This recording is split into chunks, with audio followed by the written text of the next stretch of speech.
Le thème aujourd'hui, et peut-être encore la semaine prochaine, sera, comme vous le voyez ici, de l'immoralité aux actions de grâce. Je cherchais un thème lié aux actions de grâce pour notre journée de reconnaissance. Je me préparais à parler de Philippiens 1,14, faites toutes choses sans murmure ni hésitation.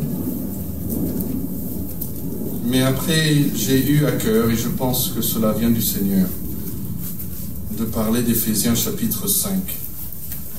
2 fois, dans ce chapitre, le Saint-Esprit appelle tous les croyants de passer de l'immoralité aux actions de grâce. De remplacer le premier par le second. De passer de la débauche aux louanges du Seigneur.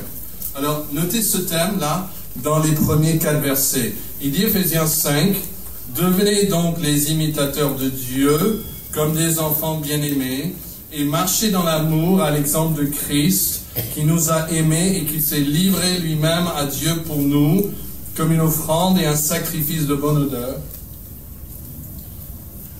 Il dit, verset 3, que la débauche, ni aucune impureté, ni la cupidité, ne soit pas même nommée parmi vous, ainsi qu'il convient à des saints.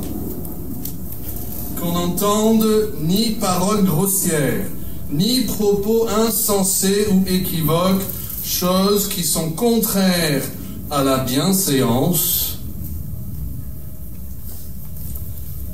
mais qu'on entende plutôt quoi? Des actions de grâce. Et puis notez verset 18, si vous voulez, Éphésiens 5, 18. Ne vous enivrez pas de vin, c'est la débauche. Soyez au contraire, vous voyez, c'est le contraire, remplis de l'esprit.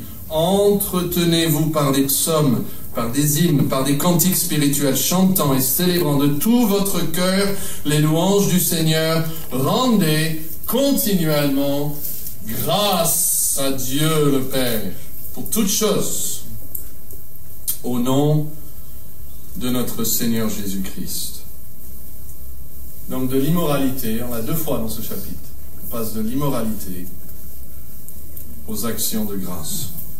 Et en guise d'introduction au passage, voici 3 vérités bibliques que j'aimerais souligner devant vous aujourd'hui. Et la troisième, en fait, se décline en fait en 3. Mais la première vérité, c'est en Christ, nous sommes au plus profond de notre être une créature, si vous voulez, une création nouvelle. Et je pense ici à 2 Corinthiens 5, 17, qui dit que si quelqu'un est en Christ, il est une nouvelle création. Les choses anciennes sont passées, voici toutes choses sont devenues nouvelles.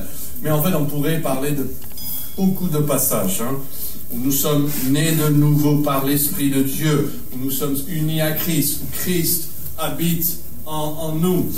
Il n'y a rien de plus radical que de passer de la mort, et nous étions quoi? Morts dans nos péchés. De passer de la mort à la vie nouvelle en Jésus-Christ. Donc ça, il faut le comprendre, il faut l'accepter. Ça c'est quelque chose que Dieu fait. Ce n'est point par les œuvres. C'est un don. Nous l'avons déjà considéré. Mais deuxième vérité, c'est grâce à cette transformation, grâce à ce changement en nous, grâce au fait que nous sommes rendus à la vie de la mort, que nous sommes nés de nouveau, etc., Dieu nous invite à aligner chaque aspect de notre vie sur la nouvelle création que nous sommes. Et cela est exprimé de bien de manières. Notez, je vais vous demander de trouver plusieurs passages vous faire tourner un peu aujourd'hui. Notez Galates 5, verset 23, c'est connu, c'est le fruit de l'esprit. Hein? Il y a toute la liste là de 9 choses qui sont ensemble le fruit de l'esprit. Et verset 24 dit, Galates 5, 24, que ceux qui sont à Jésus-Christ, j'aime bien cette appellation des chrétiens, c'est des personnes qui sont à Jésus-Christ, ils appartiennent à Christ. Eh bien, ils ont, par ce fait même, crucifié la chair avec ses passions et ses désirs. On ne vient pas à Christ sans, dans l'acte lui-même de venir à Christ, crucifier la chair. Hein, c'est la repentance et la foi qui vont de pair. Et donc, il dit, verset 25, « Si nous vivons par l'Esprit », vous voyez, si c'est de lui que nous tirons notre vie, si c'est de l'Esprit Saint que nous vivons, eh bien quoi ? Marchons aussi selon l'Esprit. Vous voyez la correspondance recherchée ici entre la vie qui nous est donnée par grâce, par l'Esprit, et puis la marche que nous-mêmes, nous effectuons. Nous voyons aussi cela en Colossiens 3. C'est pas loin, hein, il faut avancer encore. Galates, Éphésiens, Philippiens, Colossiens, chapitre 3. Ce sont les premiers versets que nous avons mémorisés en tant qu'assemblée lorsque nous étions encore au restaurant.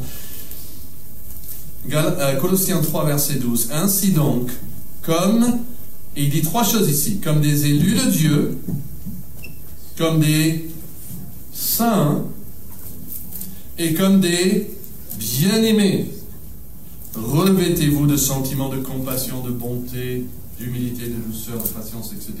Vous voyez le parallèle là? Puisque nous sommes élus de Dieu, puisque nous sommes saints et tout ce que cela veut dire dans la Bible, puisque nous sommes bien-aimés déjà de Dieu, pas grâce à nos œuvres, mais déjà bien-aimés, à cause de cela, puisqu'il nous a aimés le premier, alors nous devons nous revêtir, vous voyez l'image ici de vêtements, nous devons nous revêtir de sentiments qui s'alignent maintenant avec ces réalités. Alors il y en a ici qui travaillent dans le bâtiment, ils savent que c'est 2 étapes distinctes que de construire un mur et puis le revêtement du mur, hein, avec la peinture, le papier peint. Mais il s'agit de 2 choses différentes et il faut suivre un ordre précis. On ne peut pas mettre le papier peint et puis plus tard construire le mur. Mais après qu'on construit le mur, on ne veut pas laisser là dans l'état brut. Personne qui habite la maison sera heureux de voir des parpaings là comme ça, tout ça. Le ciment qui est sur le mur. Le revêtement du mur vient après, on utilise d'autres méthodes, d'autres outils. Alors, le revêtement d'un mur, c'est une chose, hein, mais le revêtement d'une vie, une nouvelle vie en Christ même, c'est tout autre chose. C'est un travail qui doit se faire sans arrêt pour toute la vie. La vie est en nous, et nous on passe toute notre vie à revêtir cette vie que Dieu nous donne. Et cela nous amène à notre 3e vérité de base. C'est que ce nouvel alignement entre notre marche et notre vie en Christ, ce nouvel alignement implique 3 engagements distincts, mais interconnectés. Et là, il est très important de voir ce chapitre en Éphésiens 4. Peut-être vous êtes conscient de cela, mais on le voit dans plusieurs auteurs. Et ces 3 engagements distincts, mais qui se font en même temps, qui sont interconnectés, et auxquels nous devons nous engager en tant que croyants. Notez Éphésiens 4, verset 17. On va voir si on peut, dans le texte, trouver. Éphésiens 4, 17 nous parle d'abord de ceux qui ne sont pas en Christ. Il dit, « Voici donc ce que je dis et ce que je déclare dans le Seigneur. Vous ne devez plus marcher comme les païens qui marchent. » Notez comment les païens marchent. « Selon la vanité de leur pensée. » Vous voyez, il y a une logique, il y a une cohérence entre leur façon de penser et leur façon de marcher. Ils marchent selon leurs pensées, selon la vanité de leurs pensées. Notez le verset 18. Ils ont l'intelligence obscurcie. Vous voyez, ça parle de ce qui est en eux. Ils sont étrangers à la vie de Dieu à cause de l'ignorance qui est en eux. Vous savez, l'ignorance de la Bible n'est jamais une excuse. C'est la faute. Et cette ignorance est liée à l'endurcissement de leur cœur. Et maintenant, l'Esprit de Dieu va attirer une seconde fois notre attention sur la cohérence entre ce qui se passe à l'intérieur d'un non-croyant, défini ici comme l'ignorance, l'état de son cœur, sa manière et sa manière de vivre. Verset 19. Ayant perdu tout sentiment, ils se sont livrés. Vous voyez, maintenant il va parler de leur manière de vivre. Ils se sont livrés au dérèglement pour commettre toute espèce d'impureté jointe à la cupidité. Nous pouvons dire que les vies de ces personnes sont des vies logiques en ce que leur marche est conforme à leurs pensées. Il y a l'ignorance ici, l'obscurité ici, l'endurcissement ici. Et donc ils marchent d'une certaine manière. Le verset 20 dit quoi? Mais vous, ce n'est pas ainsi que vous avez appris Christ, si de moins vous l'avez entendu, et si conformément à la vérité qui est en Jésus-Christ, en Jésus, c'est en lui que vous avez été instruits. Vous voyez le contraste de l'ignorance. Eux, ils sont dans l'ignorance. Vous êtes en Christ. Et il faudrait se remémorer de tout ce qu'il a dit en Éphésiens concernant le fait d'être en Christ. Mais ici, en tout cas, parmi toutes les choses qui sont vraies pour vous en Christ, il y a une chose que l'on vous a enseigné. Vous n'êtes plus ignorants. On vous a enseigné à la fin du verset 21 à quoi? À vous dépouiller. C'est l'image d'enlever certains vêtements. Qu'est-ce qu'il faut enlever, verset 22? Il faut vous dépouiller par rapport à votre vie passée. Du vieil homme qui se corrompt par les convoitises trompeuses. Okay? Et vous pouvez souligner, il y a 3 fois que vous allez voir que vous avez été instruit à. Okay? Vous avez été instruit, numéro 1, à vous dépouiller. Et puis, verset 23, vous avez été instruit à, vous voyez, on peut même mettre le numéro 2 parce que c'est à être renouvelé dans l'esprit de votre intelligence. Et puis verset 24, on vous a instruit aussi à revêtir l'homme nouveau, créé selon Dieu dans une justice et une sainteté que produit la vérité. Donc, il y a 3 choses que Christ lui-même nous enseigne dans notre relation avec lui. Je ne peux pas avancer, je ne sais pas que tu peux m'aider. Voilà, merci. D'abord, on va les revoir, je les mets ici, mais vous pouvez les entourer dans votre Bible. D'abord, à vous dépouiller, verset 21, à vous débarrasser de certaines choses. Deuxièmement, à vous laisser complètement renouveler dans votre cœur et votre esprit, à être renouvelé par l'esprit dans votre intelligence. Et puis, troisième, c'est quoi?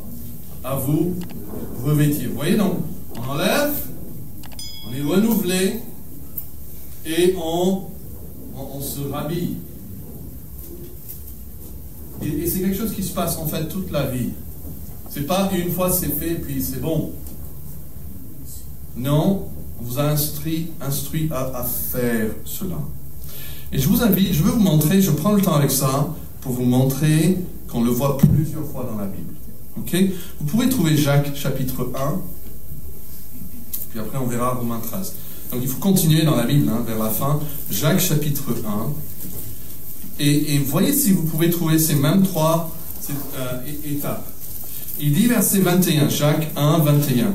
C'est pourquoi, rejetant toute souillure et tout débordement de méchanceté, Vous voyez, ça c'est la première étape, on est d'accord?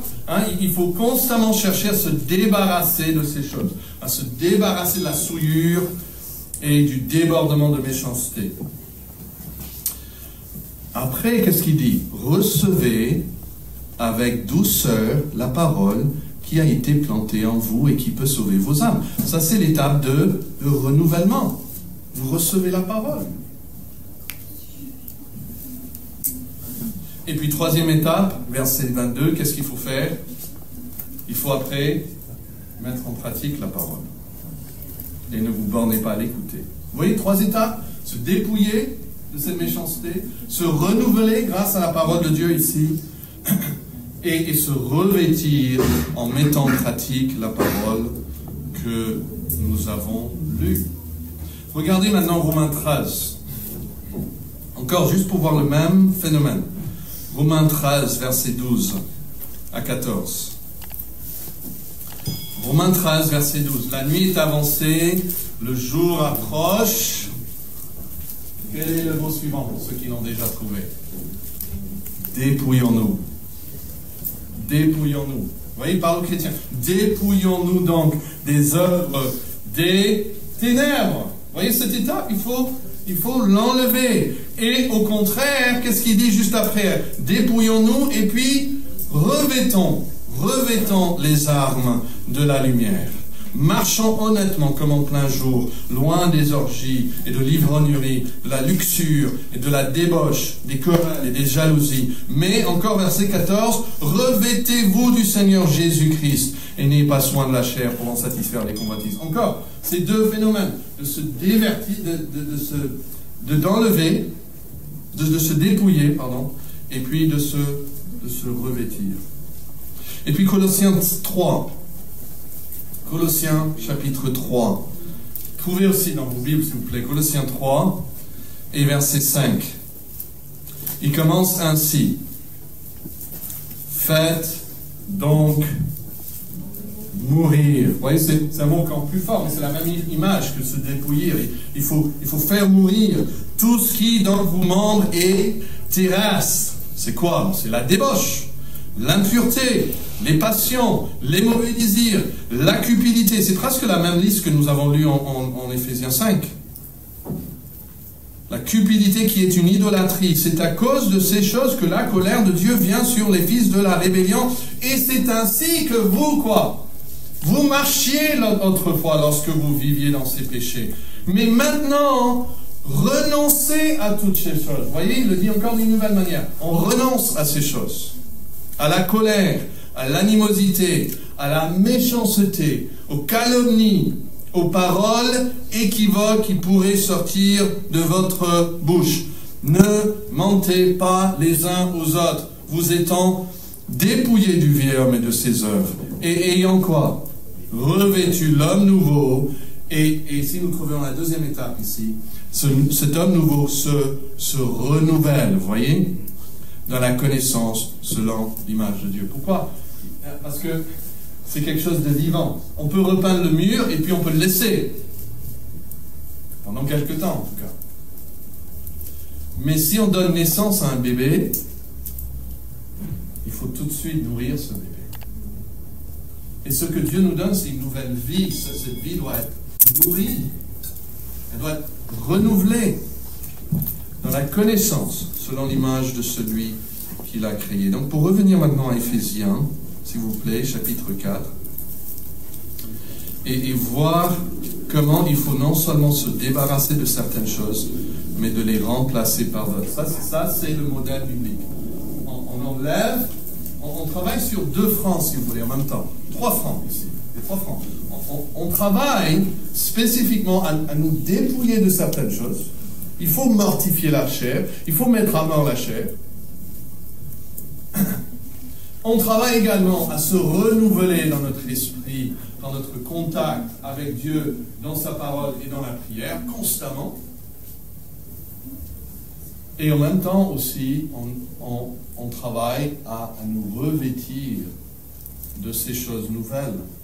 Alors regardez Éphésiens 4, verset 25. C'est pourquoi renoncez au mensonge. Ok? Mais il fait plus que dire, il ne faut pas mentir.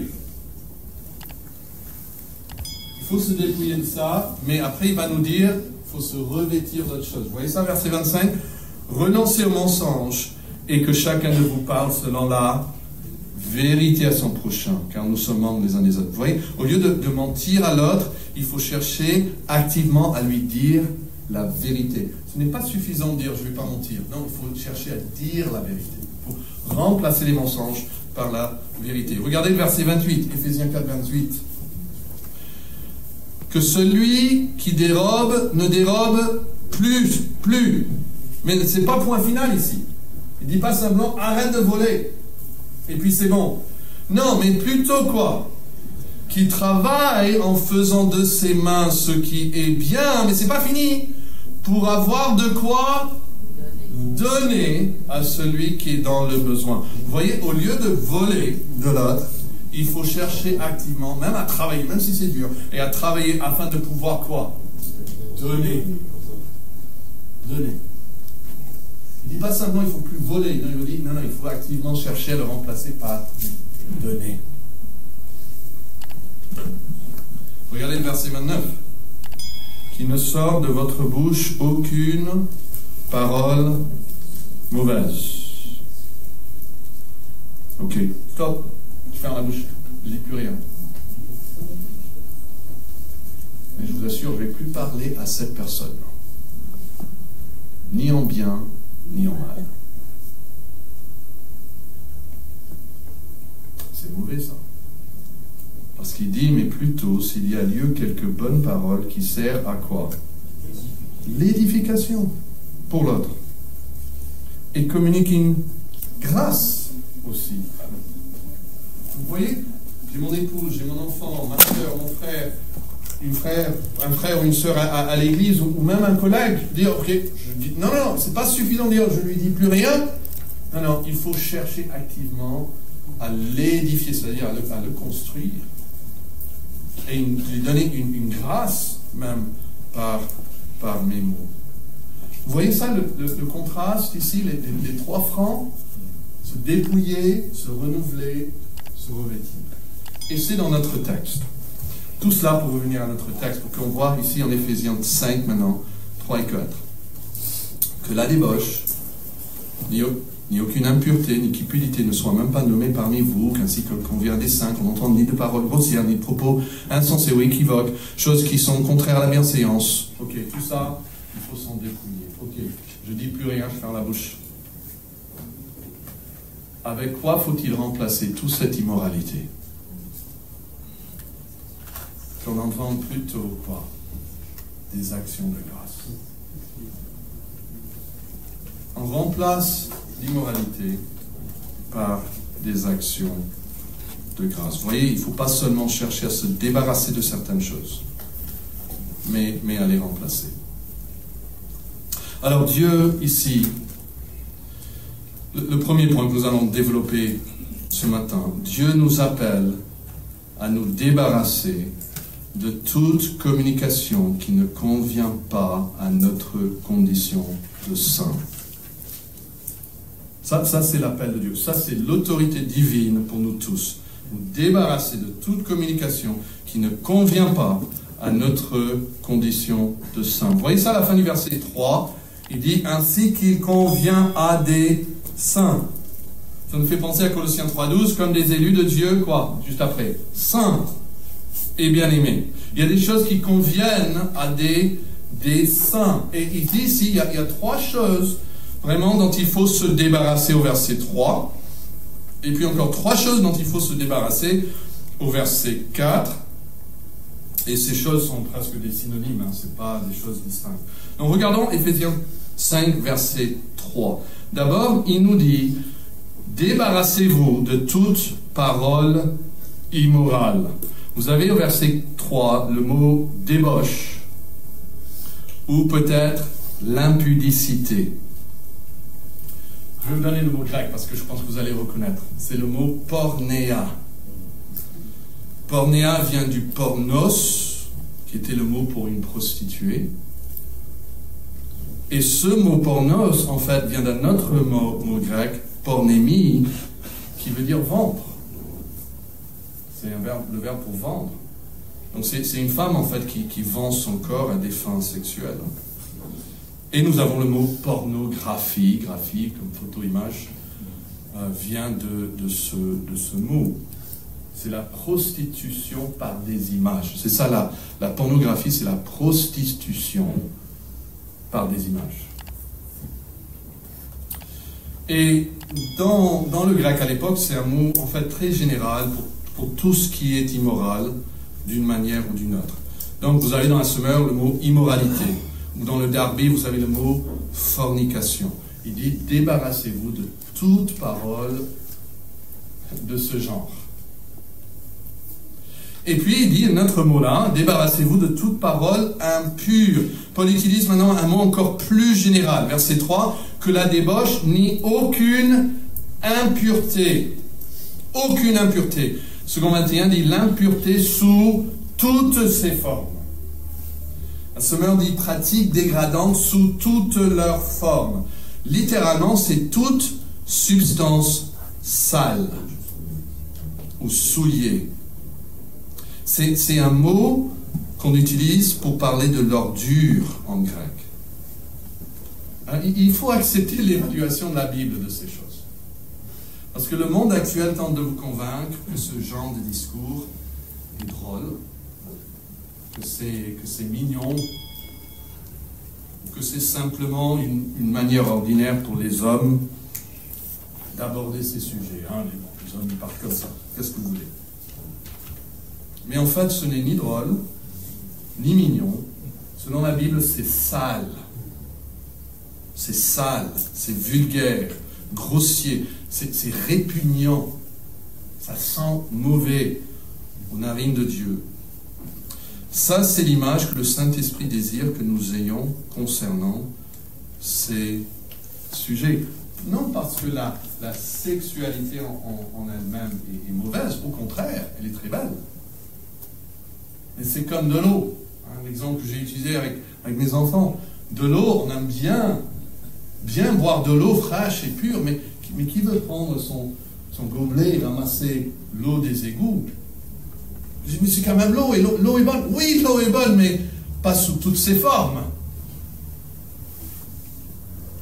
Il y a d'innombrables maladies qui sont transmises par l'eau. C'est la même chose avec la sexualité du monde. C'est sali, c'est souillé. Nous devons céder ici à l'évaluation que donne la Sainte Bible de ces choses. 1 Thessaloniciens 4, 7 dit, car Dieu ne nous a pas appelés à, c'est ce même mot, à l'impureté, mais à la sanctification. Et c'est un mensonge de Satan de se dire que tant que je ne reproduise pas ces choses dans ma vie, je peux quand même regarder la saleté à la télé ou au cinéma ou sur mon portable. Alors imaginez que vous êtes voisin d'un comédien de cinéma. Et vous lui dites, vous savez, est-ce que je peux venir un soir, m'asseoir dans votre chambre et regarder ce que vous faites avec votre compagne? Il va vous dire que vous êtes pervers.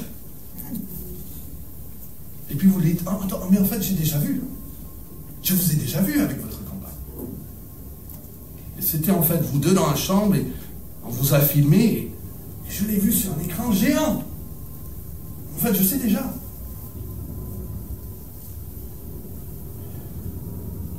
Quelle hypocrisie de refuser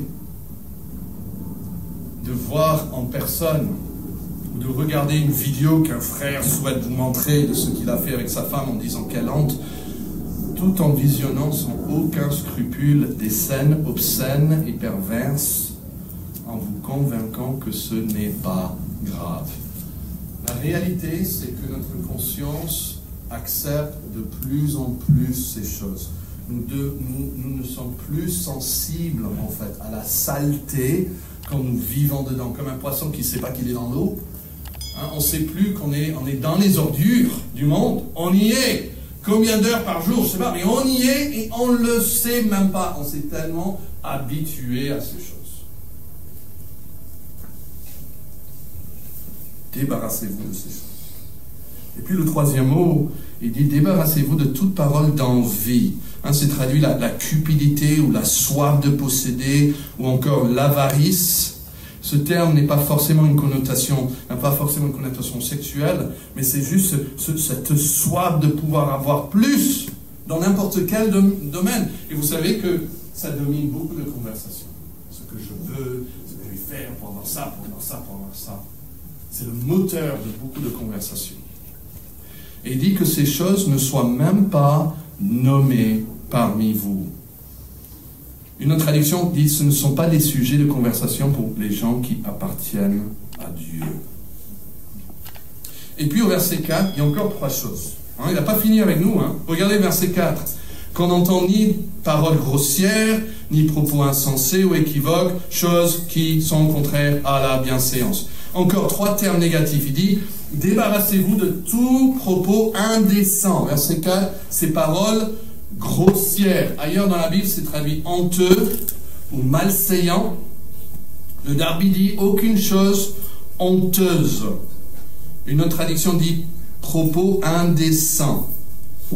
C'est une parole, qui, selon le dictionnaire, ça parle d'un comportement qui viole les normes sociales et morales, ce serait donc ici les normes chrétiennes, et qui donc sont associées à la honte ou à l'obscénité. Il y a des gens qui aiment choquer par leurs propos. Ils aiment choquer. 1 Corinthiens 13, verset 5, nous dit que l'amour ne fait rien d'inconvenant. Ou Darby dit, il n'agit pas avec inconvenance. Il ne fait rien d'honteux. Et on peut utiliser ses biens, on peut utiliser ses habits pour attirer l'attention.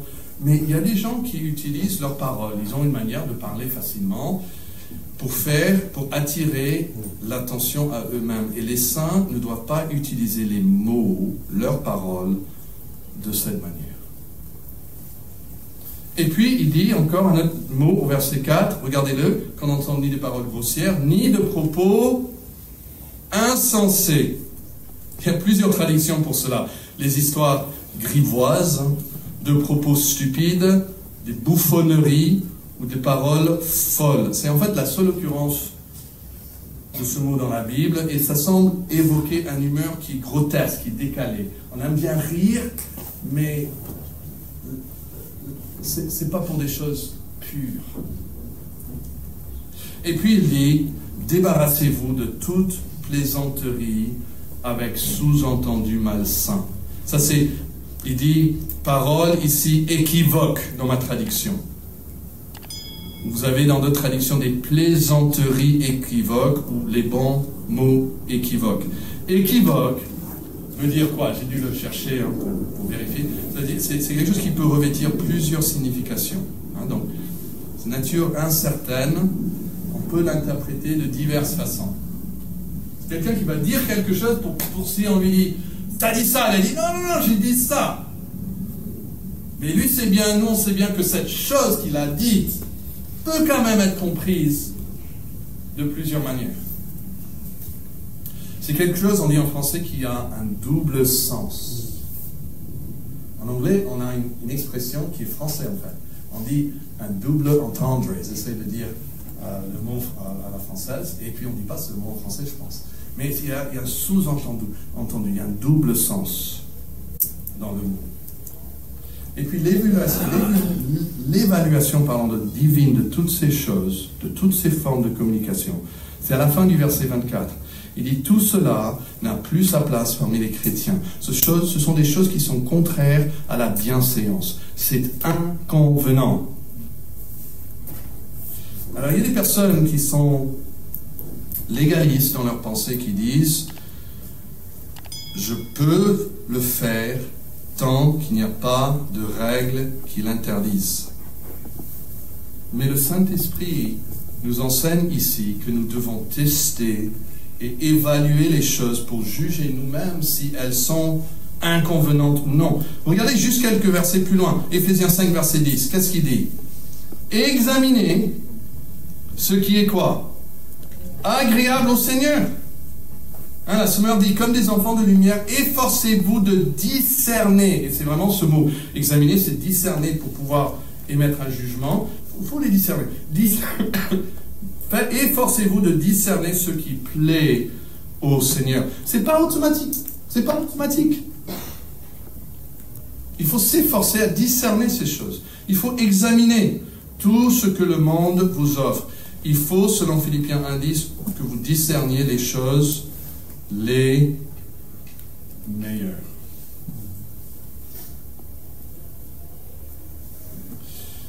Et à cause du temps, je vais sauter, peut-être revenir la semaine prochaine sur cela.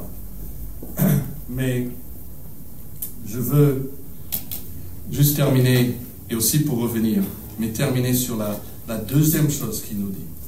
Ok, le Saint-Esprit vous dit, débarrassez-vous de tout cela. Débarrassez-vous de cela. Et puis qu'est-ce qu'il dit? Remplacez toute communication inconvenante par des actions de grâce.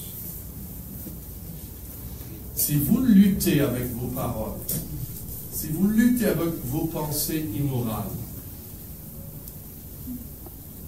probablement aussi vous n'êtes pas satisfait et vous exprimez souvent votre manque de satisfaction. Dieu nous invite à passer de l'immoralité à la pureté en se servant des actions de grâce. Quand j'abuse quelqu'un, physiquement, sexuellement ou autre, je ne suis pas en train de rendre grâce à Dieu pour cette personne. Non, je la prends pour moi, pour mes fins. C'est tellement égoïste. Mais si j'ai le cœur reconnaissant pour tout ce que Dieu me donne, je suis satisfait avec ce que j'ai. Je n'ai pas besoin de voler. Je n'ai pas besoin de me plaindre. Je peux rendre grâce à Dieu en toutes choses. Et c'est à cela que Dieu nous appelle. Même si, comme on nous a rappelé juste tout à l'heure, même si on est dans l'état de Job, et Dieu prend tout, il va dire quand même, vous savez pourquoi je l'ai eu pour un temps? C'est parce que l'Éternel l'a donné. Et je dois toujours le remercier, même si maintenant, il me l'a ôté. Et donc il dit, béni soit le nom du Seigneur. Mes amis, ça ne va pas se faire automatiquement cette semaine. Revêtir une vie n'est pas comme revêtir un mur. Vous n'arrivez pas le lendemain, ah, je vois où je me suis arrêté. Puis j'ajoute, non. La vie continue, les difficultés arrivent, les tentations, tout ça. Et nous voulons revêtir nos vies de ce qui rend grâce, gloire à Dieu, en nous dépouillant, nous débarrassant de toutes ces choses perverses et corrompues, et en les remplaçant par des actions de grâce. C'est ce que nous allons faire tout à l'heure. Ensemble, des actions de grâce. On ne vous demande pas de dire, chacun a quelque chose pour laquelle il peut se plaindre. Oui, on pourrait faire le tour, n'est-ce pas? En tant que chrétien, on va dire, est-ce que chacun a quelque chose pour laquelle il peut rendre grâce? Oui, même si c'est quelque chose que Dieu m'a enlevé, je peux toujours rendre grâce pour le fait qu'il me l'a enlevé. Et que même si je meurs, je le verrai de mes yeux. Que Dieu nous aide. Prions.